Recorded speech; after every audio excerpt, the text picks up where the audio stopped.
Hi, it's Robin. Welcome to November.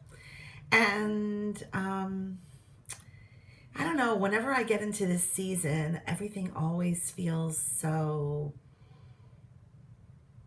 warm and it makes me feel like I just want to make a hot toddy and get all like comfortable in front of the fireplace and read a good book. But the funny thing about it is I actually never do that.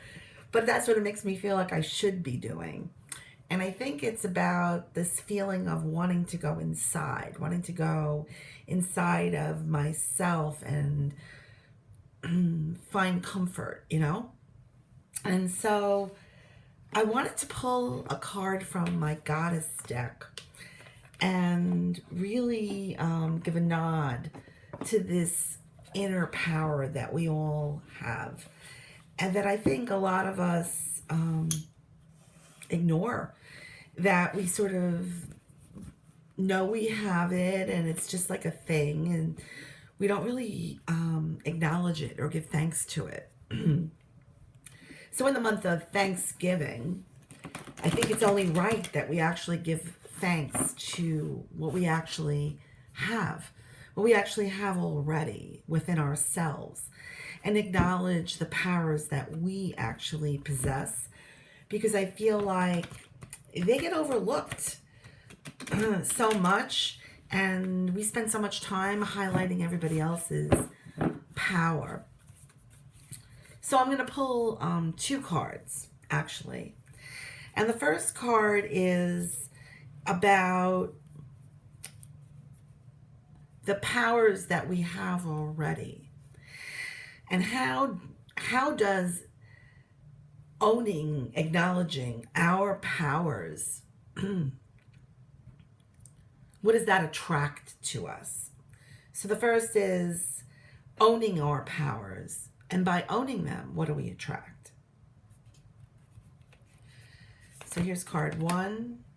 Here's card two. So card one is about patterns. So it's about recognizing the patterns that we have in ignoring what we actually are gifted at, ignoring who we actually are. And yet we seek the acknowledgement from outside of ourselves for who we are. So it's just about seeing those patterns, seeing that this is like who we are and what we are doing. Excuse me.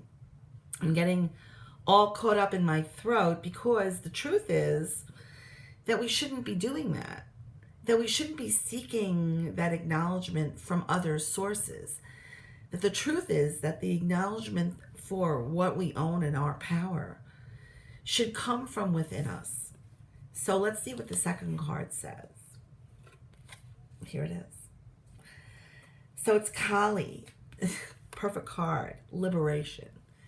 The liberation of acknowledging who we actually are to ourselves.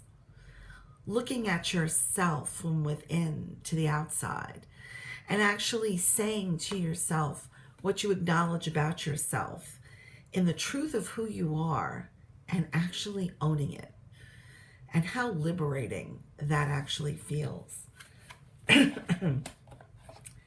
And when I think about that, it just resonates so deeply within me. It makes me really actually smile how perfect that card is. And it's interesting because my entire life I've been really drawn to amethyst. I got this amethyst, and you really can't see that it's purple, but you'll have to just trust me on the fact that it is purple. And I was always drawn to this stone. I actually got this, believe it or not, in the Museum of Natural History on a class trip when I was like, 9. I saw it and I just knew I needed to have it. And what's interesting about the amethyst is that it has protective powers within its energy. And it also is expansive in terms of the fact that it also provides a sense of, knowing of what you actually possess within you, and protecting it from sources around you that will say differently. But I didn't know that when I was 10. What I knew was I just liked it. I was drawn to it. And so this month in November, in my intuiting tastings class, I'm going to be re-looking at crystals, rose quartz, jade,